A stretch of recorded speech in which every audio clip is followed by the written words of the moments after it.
foul. That was absolutely ridiculous. The Boston Bruins have won the Stanley Cup. Up on down. Here comes a 1-2 pitch. Red Sox win the World Series. I don't know. It's tough. Tom's up there, man. Being tough. Well, I've been a fan of Boston Celtics for, my whole life pretty much. First Celtics game was back when I was like 7. The Boston Celtics became legendary.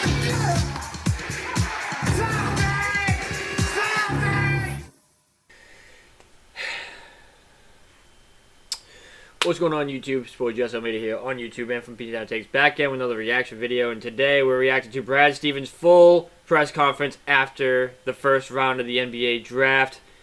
Making this video after the draft has ended. Celtics have ended up making 3 picks in this year's NBA draft. The first draft pick that they made was Hugo Gonzalez, a 19-year-old kid from Madrid, Spain. He played for Real Madrid, 205 pounds, 6'6", defensive dog. I'm not going to pretend to say like I know his offensive game as much because it's Real Madrid basketball. I don't really watch overseas basketball as much. But I will say for Hugo Gonzalez, apparently a year ago to around this time, if he went to college, he was going to be projected a top 10 pick. And a lot of people, when I was watching the draft, were saying that this might be one of the steals of the draft. So we're going to have to wait and see how he fits into Joe Mazzulla's system, how he fits into the culture here with the Celtics. They are going to need some defense now, the fact that they lost Drew Holiday. And they also need a big after losing out on Kristaps Porzingis in a trade with Atlanta. So in the draft, they had the 32nd pick, but Brad ended up trading that 32nd pick to get 4 second-round picks, 2 of them in this year's draft, 2 of them in the future.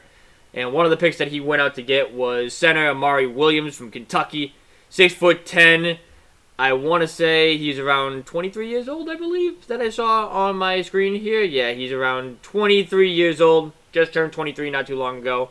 Ben can give you more of an inside of Amari Williams and how he plays because he's a Kentucky fan and he watches all the games for Kentucky basketball. So he'll be able to give you guys a deep assessment of Amari Williams when we do our next podcast, which will be very soon, by the way. That will be coming up very soon. 7 foot, 262 pounds. 23 years old, from Kentucky. Apparently, from the highlights that I saw at least, I see a lot of Robert Williams in him. So, sometimes these second-round picks are hit or miss. We're going to need a center on this team.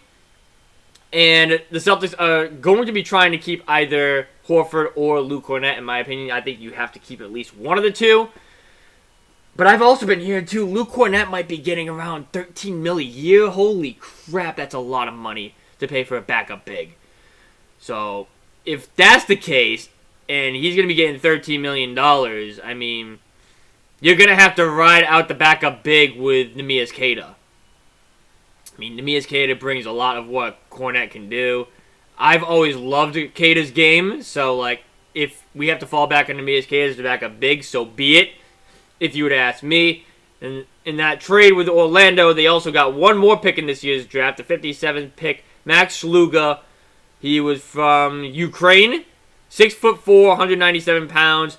He is a three-point specialist, making 39% threes last year from Utah State University.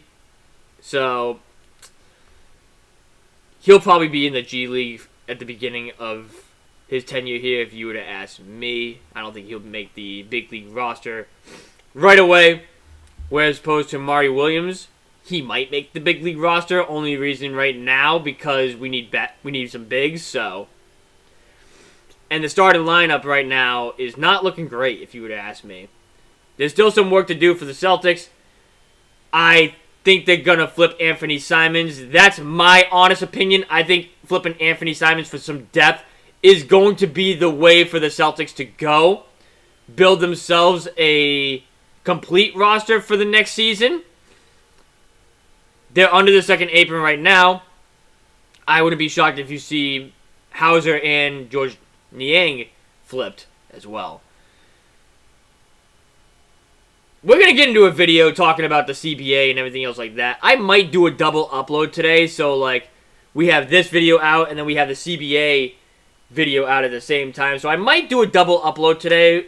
Who the heck knows there, but right now we're going to react to Brad Stevens' full press conference. And I'm just glad the draft's over because now all the rumors have died down between Derek White and Jaylen Brown. I've been preaching for the fact that the three untouchables of this team should be Derek White, Jason Tatum, Jaylen Brown. If you want to sit here and tell me that you're going to get a out-of-the-water package for Peyton Pritchard, I'd visit it. But I'm glad that they're still here. They're not going anywhere. I think, like, now that you pass the draft, you can safely say that they're not going anywhere. And rightfully so. And rightfully so. So I'm sure there was some great packages for those two guys out there, but, like, you're not rebuilding. You're retooling for one season, and then that's about it. I heard something saying that you have to be under the luxury tax for 2 years for penalties to reset. If that's the case, then whatever. I still think you can build a championship core next season, even if you are under the luxury tax and everything else. So we're going to have to see what Brad Stevens has up his sleeve. I fully trust Brad Stevens. I think, before we get into the video, this is the last thing I'll say for now. I think him flipping Drew Holiday for Anthony Simons was huge. I think that was crucial because Anthony Simons is a lot younger. He has a ton of upside. He's hitting the prime of his career. He's a 20-point-per-game scorer. I know on one of the worst teams in basketball, but, like, last year, though, can we say they were one of the worst teams in basketball where they had about, what, 38 wins, something like that? They were kind of impressive last year. And Anthony Simons had a lot to do with that. So I think Anthony Simons is going to be a way more attractable piece than Drew Holiday was, where he's 35 now, and he's getting around $32 million, and towards the end of that contract, he's going to get around $40 million. This is definitely a more attractable piece, Anthony Simons, and he's in a contract year 2. I'm just saying, I think they could get not a Desmond Bain type package for him, but they will get a good package for him, I think. I think they will get a good package for Anthony Simons. And then Georges Niang, not really a big fan of him. If they can flip him, I would absolutely love if they can flip him, but, like, step one has been done, getting under that second apron. And that was the biggest thing going into this offseason, so that is now done. And it just sucks. I hate the second apron. I hate the first apron. I hate the new CBA rules that have came across with this entire thing. So we're going to head into this video here. Enough of me speaking some Japanese. You guys get my point from the CBA and the draft and everything else like that. Leave a thumbs up if you guys enjoy these videos. Subscribe now if you guys knew. You guys know what to do. Go to the website. The link is in the description down below.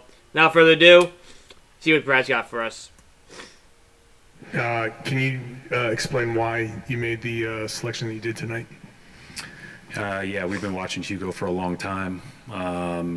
He's obviously been on everybody's radar, I think, for a long time. And then, followed his year with a great Real Madrid organization and team and closely and watched him in all the, U18s and those types of things. And just a big fan of how he plays. He's tough. He's hard playing. He cuts. He goes after the ball. He competes. He's got all the intangibles of a winning basketball player.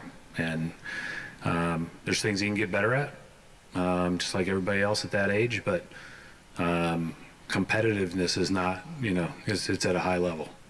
Is the plan to bring him over? Yeah. Right away? And being a young guy, I mean, we've been operating under the past few years that you guys are, win now. He seems to be on a different timeline. Can you explain maybe what that... I think he's a young guy, but a little bit of an old soul. I think he's played with adults for a long time. He's playing on a team full of experienced for Real Madrid former and over NBA there players overseas. and, high was so level good. pros from all over the world. So, this guy... Not saying he's on the around same level at a as high Luka, level by the way. and I'm just coached saying. really well. Sometimes So those he'll guys be, over there work you know, out I think when better you than talk about expected. Years overall, yes, he's young, but years of basketball experience, of the things that, we will think are important, it's probably pretty high. Brad, when you get to this point in the draft, like late first round, the balance of sort of like best player available versus team fit versus sort of like what you talked about, the timeline and the experience, like how much of those like factors went into selecting Hugo, don't and touch what the about camera. like him made him the don't need to blend touch of the sort of camera. all those things coming together at this point? I mean, I think when you're in the draft, you've got 15 roster spots, and then you have 3 extra two-ways. And when you're talking about the draft, you've got to find guys that you think are going to be good fits for how your group plays, and will bring the competitiveness and competitive character required to This be a was part a of your fit group. thing. And so I thought there were several good players still available there late. And, we'll go back to the drawing board and look at, what we're going to do tomorrow. But I we still were wish really they excited got that Hugo was Kalkbrenner available or at 28. Maxime Renaud. I Brad, wish they don't were know how able to much you get can one say of about those some of the two reported still. moves at this point, but in terms of the strategy to begin the offseason here as you develop it, addressing the second apron, addressing the luxury tax payments, how That would have have you been guys gone huge for this about the roster. decisions you could potentially make there to downsize from a second apron standpoint, from a tax standpoint? Yeah, I don't think we need to go into any specifics. I think the biggest thing is there clearly is a need to prioritize regaining our flexibility and, maximizing from an asset standpoint what we can.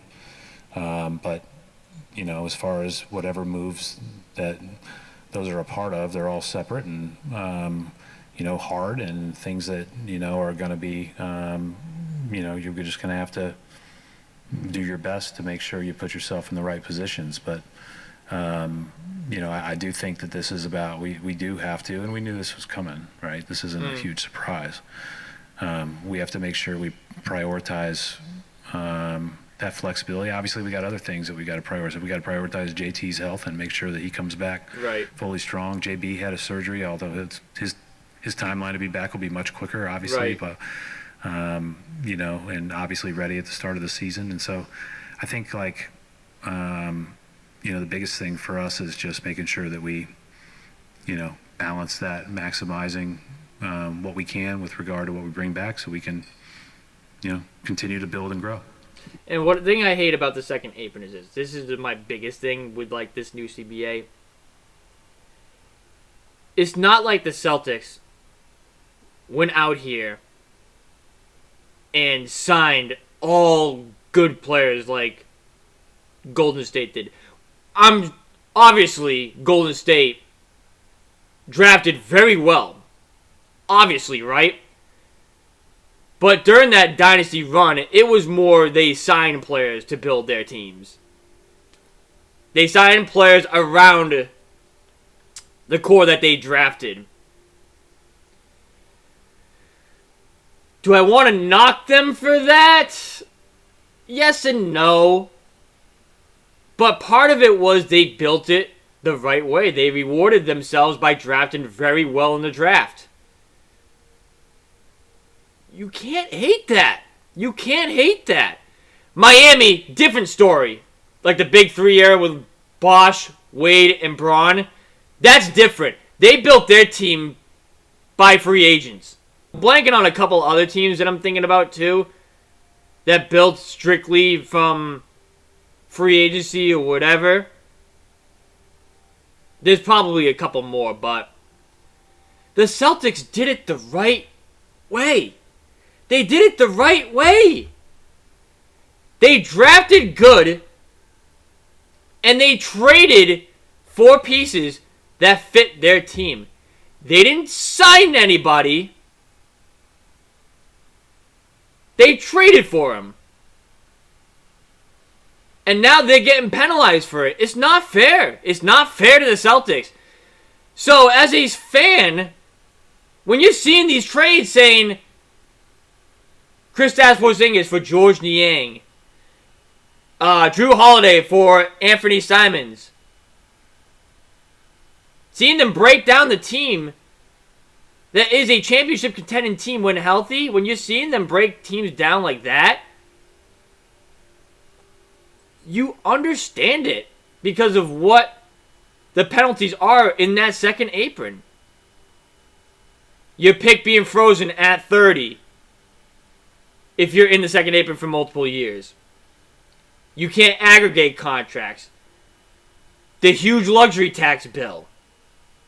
You can't have a mid-level exception. You can only sign vet minimums in free agency.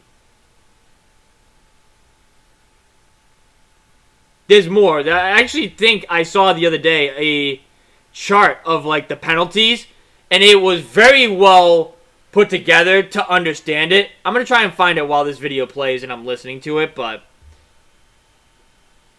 you can't be mad for this team doing what they did. Because if it was just the money aspect, I am 100% certain, I am 100% sure that one of the two, Porzingis or Holiday, would still be here. They would still be here. If not both of them. But I get where he's coming from with the flexibility of doing moves. I get it. I get it. And I can't fault them for doing this. I'll find that picture right When you have now. an incoming ownership group like you do here, what's the communication process like in terms of luxury tax, the commitment to spending, that sort of thing, as they transition? Our owners. Wow, that was quick. I got old it. and new, are committed to spending. So if you're over the second apron, no signing exceptions, teams become hard capped at second apron by or can't use two, using tax mid-level exception, aggregating two or more players' salaries in a trade, sending out cash in a trade, so you can't like send somebody cash for a pick or whatever, or like send somebody cash to take in a player or whatever, acquiring a player using a trade player exception that was created via previous signing trades. So in the second apron, if you're trading, you have to match dollar for dollar. You don't have a tax mid-level exception to sign a player in free agency. You can only sign minimums. Like, you know how for the Drew Holiday trade, when it was Malcolm Brogdon and Robert Williams for Drew Holiday, that's aggregating contracts. That's aggregating salaries. They couldn't do that in the second apron. And the trade player exceptions, like for example, the Grant Williams trade player exception, they can't use that when they're in the second apron. In free agency, teams can only re-sign own free agents, sign their draft picks, sign players to minimum contracts, make trades where one player's salary is sent out and equal or less salary comes back. Can do a 1-for-2 or more trade.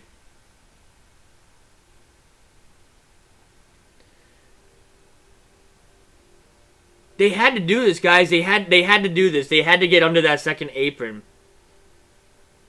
Just so they can reset all these penalties here. Again, I don't know if they're going to get under the taxpayer level. But I still think they're going to try and get under that first apron. I think they're going to still try and get under that first apron. And they're not far off either. They're not far off from it either. There's a lot of things that go into these moves and a lot of things that are really important. And listen, again, it goes back to prioritizing our flexibility. And, you know, I think the second apron basketball penalties are real. And I'm not sure I understood how real until they were staring me in the face. That's a big quote. So I do think that there's, you know, I think this that CBA that sucks, can't be by the way. overstated. Right. You said a little while back about how when you're looking at managing this team over like a 10-year period, you were trying to keep the peaks and valleys from being, or maybe the valleys from being too low. How is the second apron shaped that vision, and how is maybe this summer kind of an example of that? The biggest challenge for our team is our first team All-NBA players in a boot. That's number one. Very true too. Right. So we know that going into next year. And then everything else is is second to that as far as how we build, grow, and improve as much as we can. And over the course of time, I said when I sat down in front of everybody a few weeks ago, my goal is to compete for championships. Right. And, there will be inevitably a lot that goes into being in the mix for those. And we just have to, again, prioritize the health of those two guys, and then also at the same time, make sure we're regaining some of our flexibility. Hey, Brad, you touched on it a little bit. What are your, priorities for the rest of the offseason for this point? Al and Luke obviously are free agents. There's a void potentially at the center there, and you guys are under the second apron as now, but are entering the first year in repeater tax potentially. Do you have the green light to stay in the tax if that's a route you guys want to go in? We talk about everything as it goes, and obviously as I just told you, and I'll repeat it over and over and over, we need to regain our flexibility. Like we need to maximize assets in return, and we need to regain some flexibility here. Right. And whatever that means from a final cost standpoint is what it means. Right. But I think the biggest thing is, as you look at the rest of the team and what we're trying to do, there's no question our priorities would be to bring Al and Luke back. Those guys are like Agreed. huge parts of this organization. They're going to have, I'm sure, plenty of options all over the place, and that's well deserved. But I think that would be a priority, and at the same time, I don't want to put pressure on them. It's their call ultimately. Right. But we would love to have those guys back. No shit. I agree with that. You've mentioned Jason a couple times. Do you have any update on what his projected timeline might be? No timeline. And we don't, and we won't. Good. That's good. We won't put a projected timeline on him. Let him take all the time he needs. For a long, long time, and it's the right way to do it. There's no reason to. It's baby steps right now. He's actually progressed great, but I don't know what that means with regard to projected timelines, and that'll be in consultation with, him and Nick and Phil Coles and everybody else to make sure that he is, when he hits the court, he is fully ready and fully healthy, and that will be the priority. Brad, I know you mentioned you guys are bringing Hugo over. Do you know if he'll be here for Summer League, or is that not? It's a good question. I think they just finished up a game tonight. I just talked to him. It's 5 a.m. over there. I said, enjoy your night. He goes, it's a little late. So I said, okay, maybe I'll enjoy it for you. And and then so I don't know. You're always anxious to get your guys over and do that.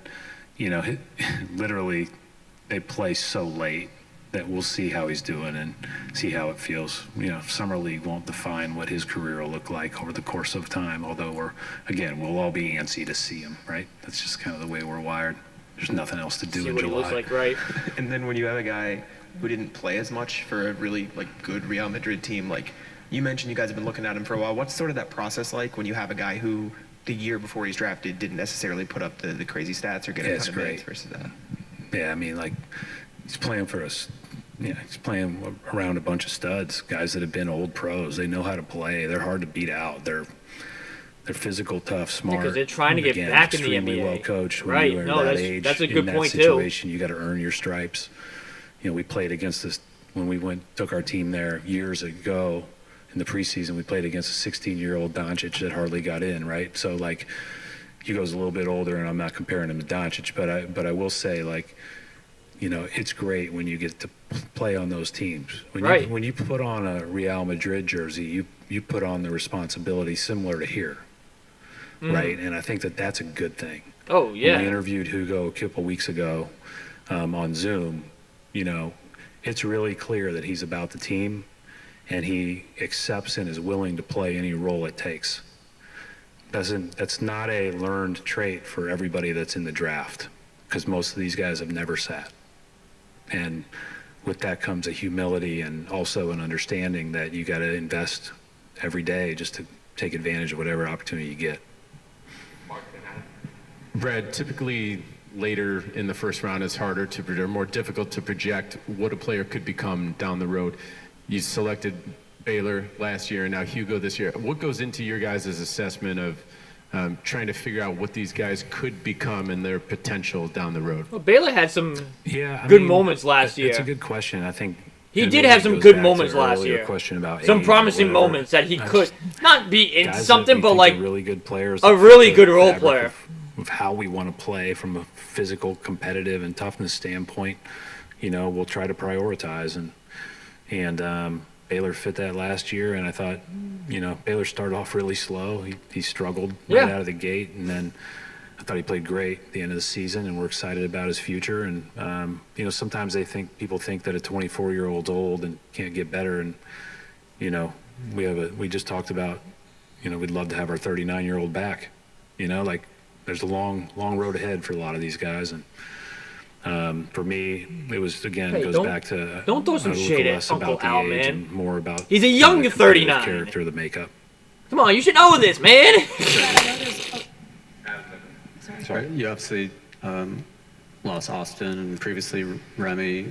What's the process going to be like, front office wise? Yeah, I mean, we really missed Remy tonight. That's what I'd say, but I didn't miss Austin at all. No. I'm happy for Austin. We talked about Remy before. Damn. I'm so happy for both of them. Remy going to be the GM of a couple of Arkansas sports, and then Austin getting a chance to be the president. I loved his draft tonight. He did a great job. I could have told you 2 years ago he was going to trade up and try to get Clayton. So I wasn't surprised to see Utah do that, but it's super fun to watch people grow and get an opportunity. I think a lot of times when we'll fill some spots here over the next couple months, a scouting role or two, and maybe somebody here in house that kind of leads that group or is around that group every day, kind of in a similar type role to Austin. But I think that in the near term, we have a lot of really talented people up there that have stepped up and worked more and put their head down. And I mean, I've leaned a lot on Mike, and I can go through the whole group. When I say everybody picked up about 10% more in the last month, because we have a lot to do, and it feels like it's been a lot in the last month to get to this point.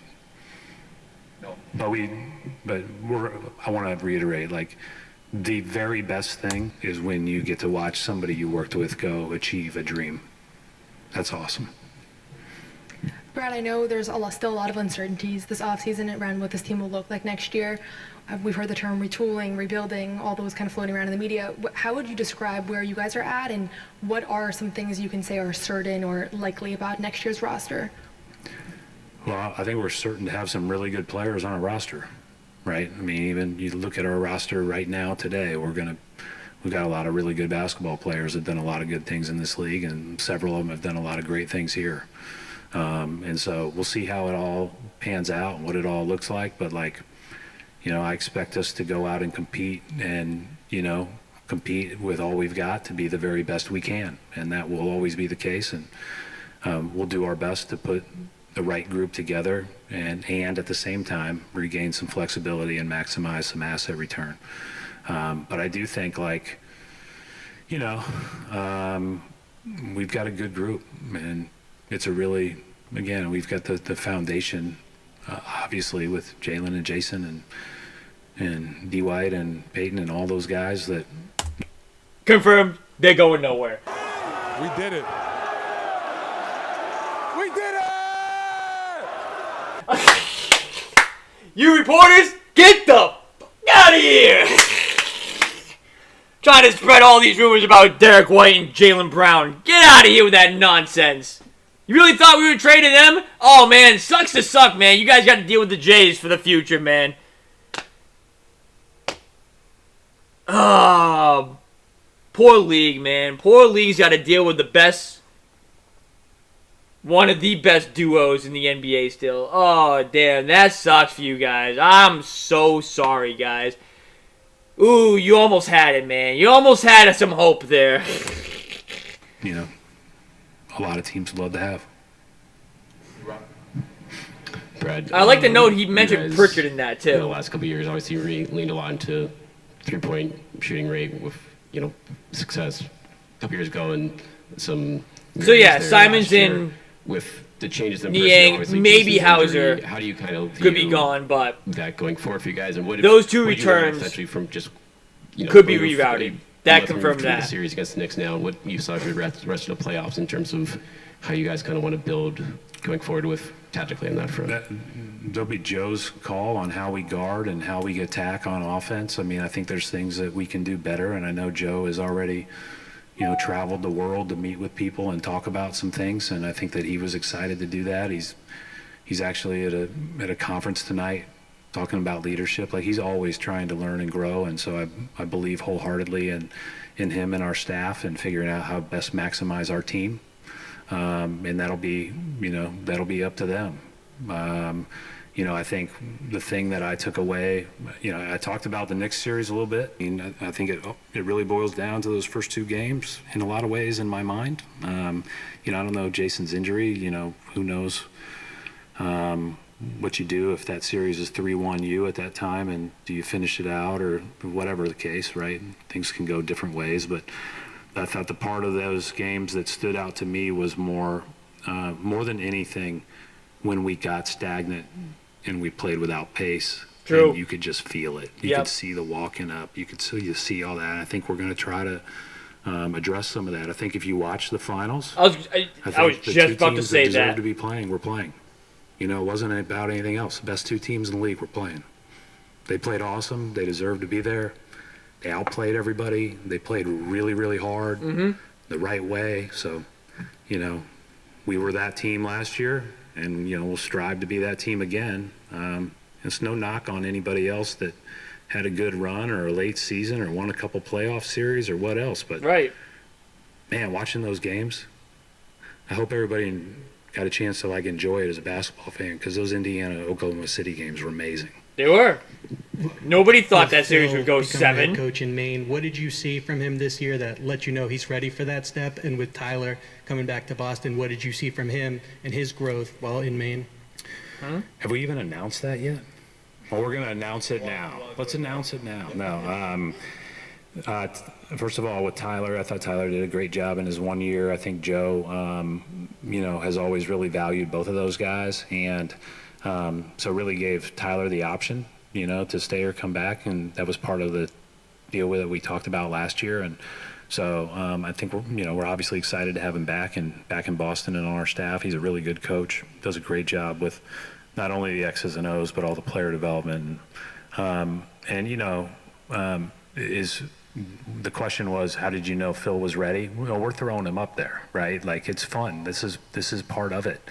And I've thought Phil was ready for this from the first time I coached him when he was 21 years old and a rookie point guard for the Boston Celtics, right? He's always really cared about the game. He cares about people. He's got a great work ethic, and yeah, he's got a lot to learn. He'll learn it on the fly, but how else would you better learn it than going and being thrown to the wolves and calling the shots? And so it's a great opportunity. Listen, we're going to keep using the G League as a great opportunity to grow our players, but this is also a place to grow our coaches. And, from everybody that we've had up there recently, the track and success from Joe and on has really been good. And then you obviously can't talk about moves that aren't official yet, but I was curious if you've spoken to any of the names involved that might be heading elsewhere and what you can say to them. I speak to everybody. I've spoken to everybody. I'm not going to talk about it because I can't. Which, obviously, anytime you make trades, those are tough conversations. But I do, I tried my best to. I've tried my best to communicate in general that, just, what our priorities were that I talked about here. Hi, Brad. Talking about Jason's injury, I'm just wondering how Jalen's doing kind of out of the surgery and just what have your Good question. communications kind of been like in the past few days? Well, Jason has been here pretty much every day, and then Jalen traveled a little bit before he got the surgery and then has been back most of the time after, and he's doing great. His rehab looks good. He was actually on the court the other day doing some ball handling and doing some light work around the rim. Nothing big movement-wise yet, but I think his timeline is, again, we said be ready for training camp, and I think he'll be probably going full, well ahead of that, but, we'll see. So we've seen both those guys very frequently. Jalen's been in here working with Drew Moore and on all of his rehab, and Jason with Nick, and, it's usually the time of the year where I don't see those guys a lot. They usually go and, kind of rest and get away, but they've both prioritized getting better, right? In rehabbing, and after a long season, I appreciate that about him. Seriously, that's something you can't put a value on. Brad, you mentioned the intangibles in regard to Hugo. Is there anything in regard to his skill set that stands out to you the most that you admire? Cutting, and just a willingness to do sacrificial things, I guess. We talk Based about off the highlights I saw, cuts he's that more of open like up a opportunities slasher. for other people. We talk about sacrificial cuts that end up in you getting an offensive On the rebound. offensive We talk end. about sacrificing your body on defense. And if you were on that live stream, I apologize. I did click on a horrible video. I clicked on a horrible video to showcase his skill set. So I'm willing to be open and giving this guy a shot. To the person whose video I reacted to, you gotta be a lot better than what you did. Defense. We talk about competing on defense. We talk about flying back in transition and blocking a shot and catching up to a His play. defense did look great. I will those are say the that. things His he's defense willing did to look do great. That I like. I think he will become a better shooter. I believe that, and we've got a good development program for that. And so, I'm excited about him. Brad, has there been any discussion with Joe Mazzulla about a contract extension? Joe and I, first of all, I'll keep any of those discussions in-house. But we've got Joe under contract for multiple years right now, and so we certainly want Joe to be around here for a long time. Thank you, Brad. All right, that's going to do it for this video here. Leave a like if you guys enjoyed. Subscribe now if you guys new. You guys know what to do. Go to our website. Links in the description down below. Oh, wait. This is like 10 seconds left. Thanks. Okay, that's it. Never mind. Leave a thumbs up if you guys enjoy these videos. Subscribe now if you guys new. You guys know what to do. Go check our website. Links in the description down below. Felt great to watch something not Red Sox related because they haven't been playing good. They've been playing horrible, actually. So, glad to react to something non-Red Sox. I don't know if I'm going to revisit the Devers situation. I did some reactions live on stream too, so if you were there for that, you got 2 extra reactions out of it. But yeah, I'm going to start putting some more other sports teams out there on the YouTube channel for like reactions and everything else like that. Bruins just had a draft. I think Don Sweeney did a press conference that I have to react to, so we'll be reacting to that as well. And gonna try and incorporate some Patriots stuff, even though there's really not much of Patriots stuff going on right now. It's more so the Bruins, Celtics offseason, and then the Red Sox right now that they're playing. So like those are like the main teams that are putting out some content for me right now that I can make. So those teams will be talked about quite a bit on this channel for a little bit here. So that's going to do it for this video, though. Thank you guys for watching. It's been your boy, Jesse, and we'll see you guys in the next video. Later, guys.